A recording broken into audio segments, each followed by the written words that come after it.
Assalamualaikum warahmatullahi wabarakatuh. Terima kasih kami ucapkan kepada para sobat Javanika yang telah mendukung kami hingga saat ini. Dan tentunya jangan lupa untuk like, share, dan subscribe, serta nyalakan lonceng. Semoga bermanfaat dan selamat menyaksikan. Wassalamualaikum warahmatullahi wabarakatuh.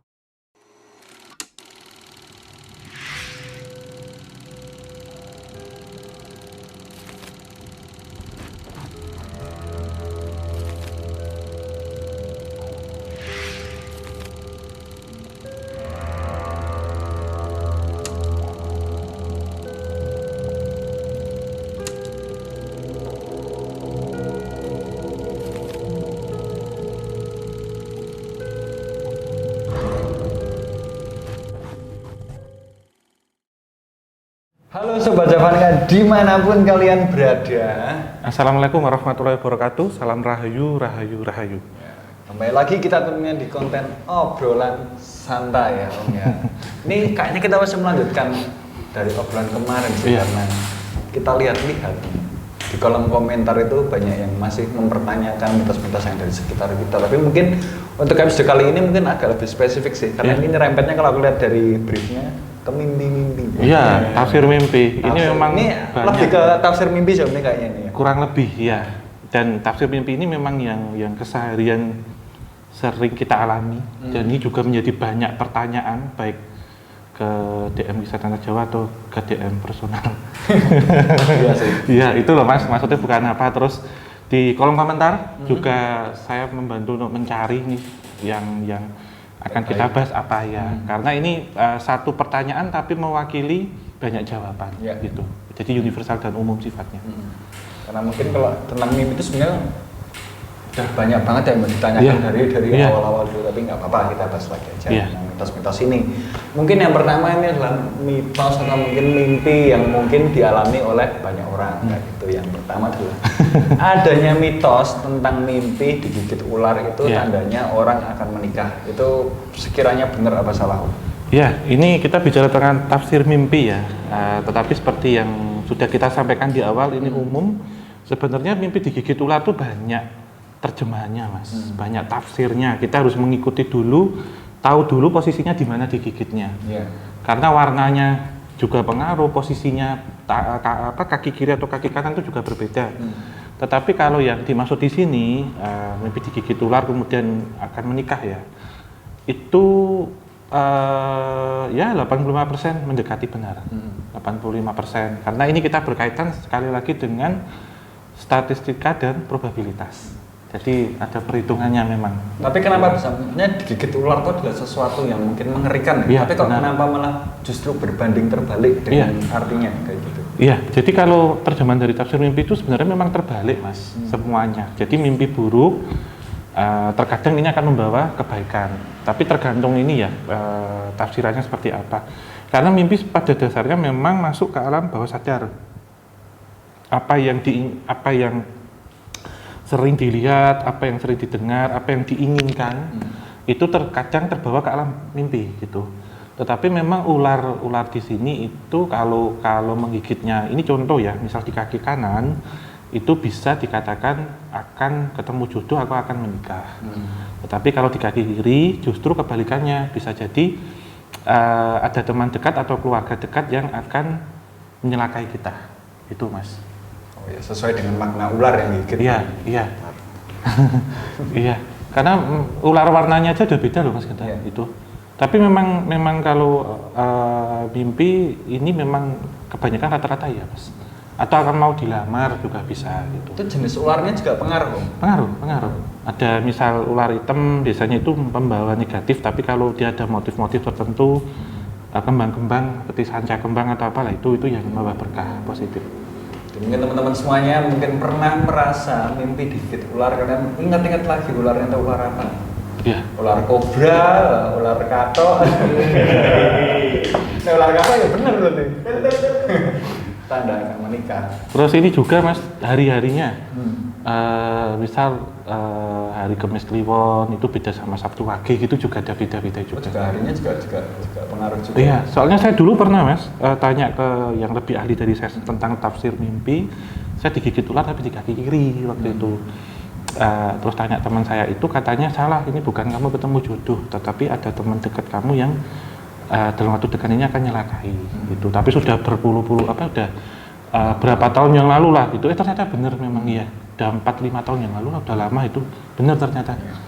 Dan mungkin nggak selamanya mimpi itu selalu sebanding dengan apa yang kita mau ya. Mau, benar. Dan selalu berbanding terbalik. Kalau ada yang bilang mimpi akan selalu jadi kenyataan, nggak juga. Nggak juga. Dan memang dalam tidur kita mengalami beberapa proses. Jadi bunga tidur yang kita mimpi tidak ingat. Kalau ini kan namanya perjalanan spiritual atau alam bawah sadar kita ingat. Dan yang terakhir adalah astral projection. Tapi yang kita sebut nomor 2 tadi itu biasanya menjadi seperti teka-teki atau rambu-rambu. Kedepannya seperti apa. Jadi lebih ke prekognisi. Karena kita berdasarkan peluang yang pernah terjadi atau kemungkinan-kemungkinan yang akan terjadi dari data yang pernah terjadi gitu. Gitu teman-teman, tentang mimpi digigit ular ya ibaratnya secara globalnya mungkin bisa jadi itu adalah tanda kalian akan segera menikah, ambil positifnya aja. Antara menikah atau diselakai teman terus. Ya ular soalnya mas itu terjemahnya gitu. Lalu mitos yang kedua aja, ini saya masih percaya ini sih. Menunjuk makam, tangan bisa putar atau jarinya hilang kan gitu. Itu benar om kayak gitu.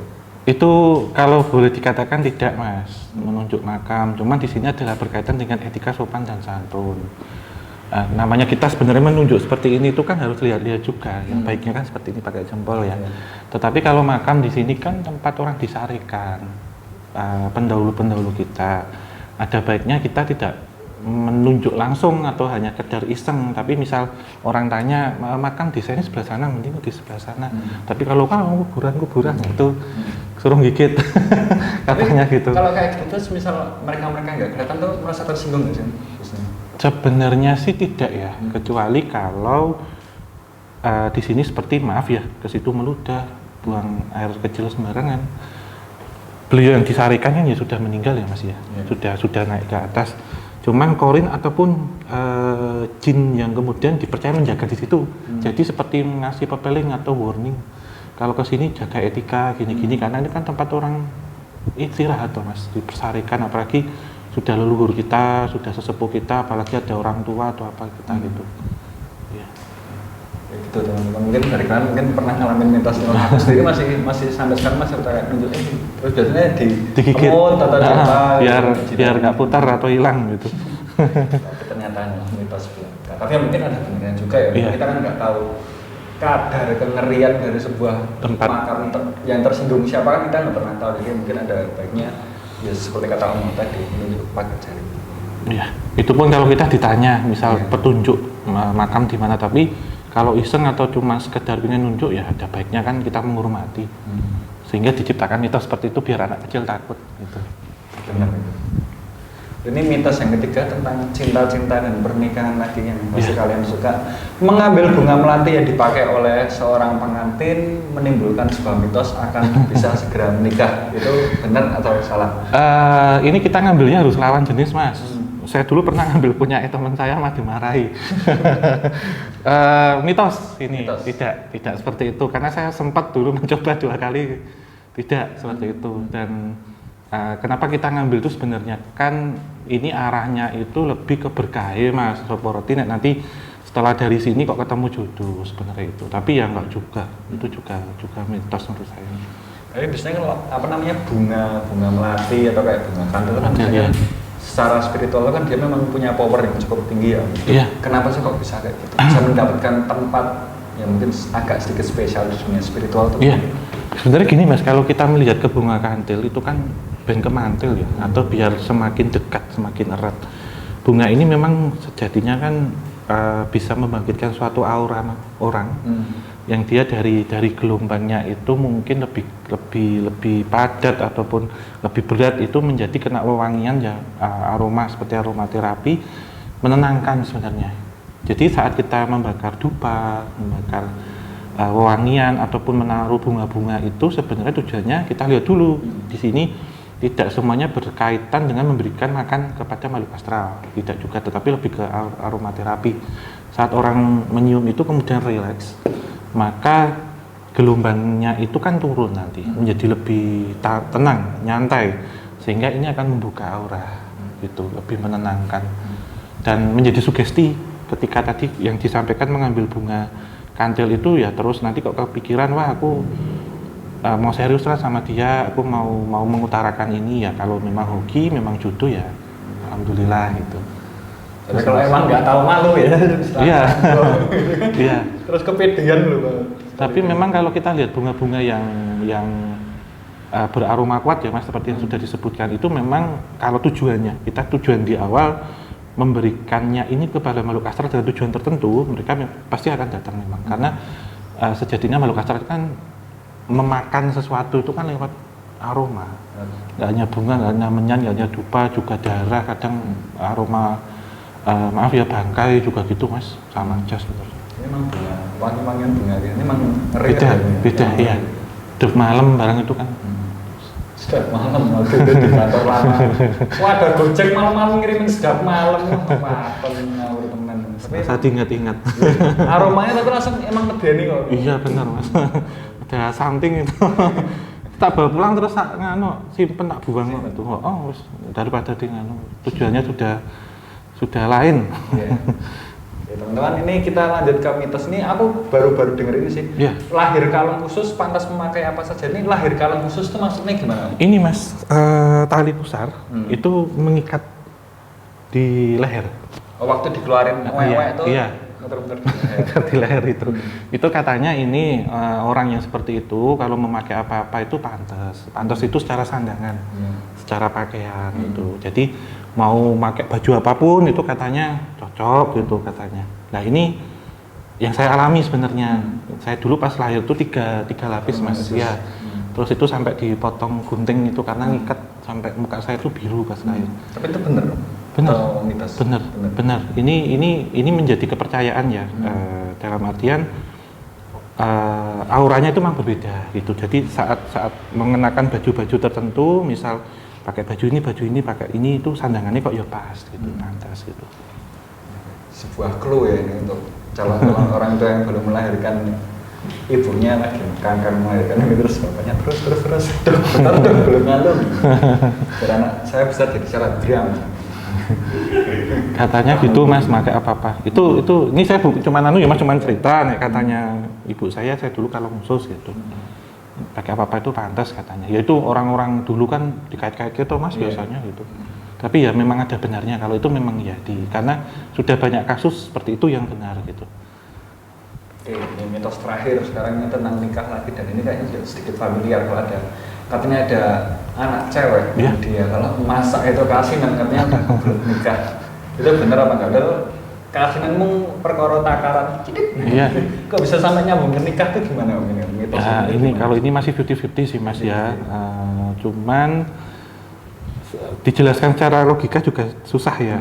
Cuman kebanyakan karena kalau katanya orang itu dia sudah nggak fokus, udah kepikiran kapan minta dilamar, kapan minta dihalalin gitu. Jadi waktu nakar sudah nggak bisa bedain mana gula pasir, mana garam gitu. Kan biasanya diledekin ini toh orang-orang dulu, oh masaknya kasinan nggak bikin rabi gitu. Kok bisa ya orang-orang tuh kepikiran mau rabi? Bisa ya? Aku belum bisa ya kalau kamu bisa enggak? Ya sudah kepikiran Mas, saya usia juga. Terus kasinan sih Ya tuntutan, tapi ya sudah wayahe Mas, kayak sampean belum ada 30, kalau saya udah 30 udah saatnya ya 34 tahun depan gitu, udah pingin gendong anak gitu. Makanya kan tarik saya semongkol. Duduk dading Mas. Dading. Biyen meng kanca, saiki iso nyanding.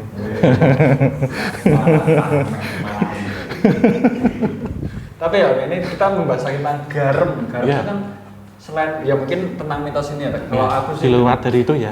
Dengar kalau katanya garam itu adalah media paling ampuh ini kayaknya mitos juga sih. Media paling ampuh dalam memagari rumah dari serangan astral. Benar. Kalau ini memang benar. Dulu pernah kita waktu praktikum. Oh iya. Salah satunya. Kita bahas ya. Ini mungkin kita lebih perjelas ya, karena garam di sini kan sifatnya netral Mas. Dalam ilmu kimia ya, tidak akan kita jabarkan, tapi memang sifatnya netral dan senyawa ataupun mineral ini memang bisa menghalau dan dia universal sifatnya. Karena mengirim sesuatu yang tidak terlihat, metafisika ataupun makhluk astral itu kan juga mengandung suatu energi di situ. Sehingga kita ketahui kalau garam bisa menurunkan, contohnya ya, garam bisa menurunkan derajat dingin dari suatu materi, misal es batu atau apa. Kemudian ada garam yang dipakai juga untuk menyerap kelembapan, humidity. Sementara sebenarnya energi astral itu kan memang tidak terlihat tapi bisa dirasakan. Seperti halnya energi rasa dingin, kemudian bau-bauan atau apa. Sehingga garam ini bisa menyerap, Mas, bisa mengkristal dan dia bisa menyerap uap air gitu. Tapi ada kalanya nggak sih Mbak ya? Misalnya ini kan kalau kata orang kan tabur aja garam nanti serangan astral akan berhenti. Tapi ada kalanya nggak sih serangan astral itu tetap lanjut terus tuh? Ada ketika komposisi garamnya sudah expired juga bisa, sudah kadaluarsa, sudah harus diupdate. Terus garam yang dipakai juga nggak sembarangan, Mas Genta. Jadi bukan yang beriodium tapi yang dia masih murni, yang disebut garam krosok kalau tidak salah seperti itu. Garam-garam laut. Ya, gitu ya. Yang gede-gede itu loh, yang anu itu memang ya, Mas. Memang terkadang kalau contohnya datang ke orang pintar atau apa dikasih garam tapi sudah dikasih mantra atau jambi-jambi tertentu. Diperkuat dengan itu. Mungkin kayak apa? Makhluk-makhluk halus itu mungkin mikirnya ini mungkin ini analisa aura-aura kayak garam identik dengan pantai selatan, mungkin mereka mengira oh ini mungkin udah dipakai sama Kanjeng Ratu jadi nggak boleh. Iya, kan kita nggak tahu ya. Ada yang nggak terlihat sini kan kita nggak tahu. Ada kecenderungan seperti itu juga ada. Termasuk pasir pantai juga bisa. Pasir pantai juga bisa. Pasir pantai juga bisa. Terus karang juga bisa. Karena sebenarnya ini kalau yang disampaikan Mas Genta, kita mengacu kalau orang melabuh atau orang melarung, entah itu pusaka ilmu atau apa kan biasanya muaranya ke pantai, Mas. Sehingga saat ada sesuatu yang datang ke rumah netral, karena ada pengaruh seperti itu gitu. Mungkin mindset di dunia alam lainnya mungkin kayak gitu ya. Iya, kurang lebihnya demikian. Ini secara metafisika, kalau secara tentang teori apa ini tadi?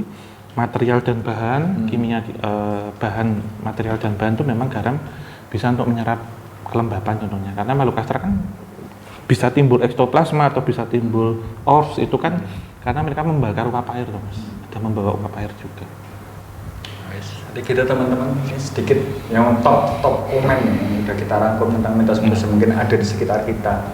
Kebanyakan tentang membahas tentang pernikahan mungkin sobat Japanis Mas kayaknya udah terpanggil untuk menikah mungkin semuanya nikah semua. Iya. Karena ya apa ya Mas ya. Sedikit sorry saya potong. Sebenarnya kalau menikah itu sebenarnya lebih kesiapan ya. Kita nggak usia berapa karena sebagai laki-laki jelas harus tanggung jawab di situ. Harus ada komitmen. Yang susah itu komitmennya dan sebagai perempuan juga di sini harus ada kepercayaan juga gitu, ada kepercayaan kepada suami dan macam-macam, ada siap mengurus rumah tangga juga gitu. Jadi memang harus panjang prosesnya menurut saya, nggak panjang di sini bukan durasinya tetapi diskusi rembukan dan apa after marriage seperti apa, before marriage seperti apa gitu. Terus gitu. Kalau menurut saya pernikahan itu saya nggak berani. Belum berani Mas, jangan nggak berani. Tuh.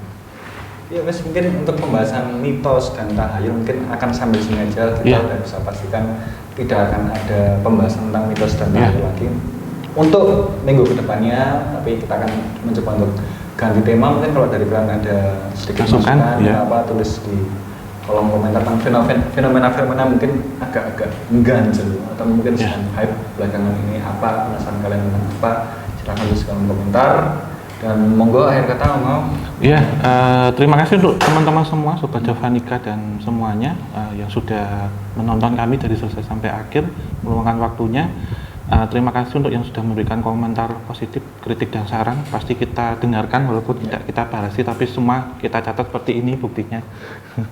Terus yang sudah share, like juga, yang belum subscribe segera subscribe. Ini ada kabar baik juga, kita sudah mendapatkan izin untuk ke Alas Purwo. Insya Allah bulan depan kita ke sana dan nanti untuk tutup tahun, untuk akhir tahun ini doakan kita semua ya, dan yang ada kuning-kuning juga jangan di skip. Udah lama kita nggak ngomong ini karena itu nyawa kita. Ya mungkin terima kasih juga untuk yang sudah menjadi membership ya. Mungkin akhir kata, wabillahi taufik wal hidayah. Wassalamualaikum warahmatullahi wabarakatuh. Mugi tansah pinaringan rahayu sagung dumadi. Sampai jumpa ya. Teman-teman semuanya dan sampai jumpa di video-video kita selanjutnya.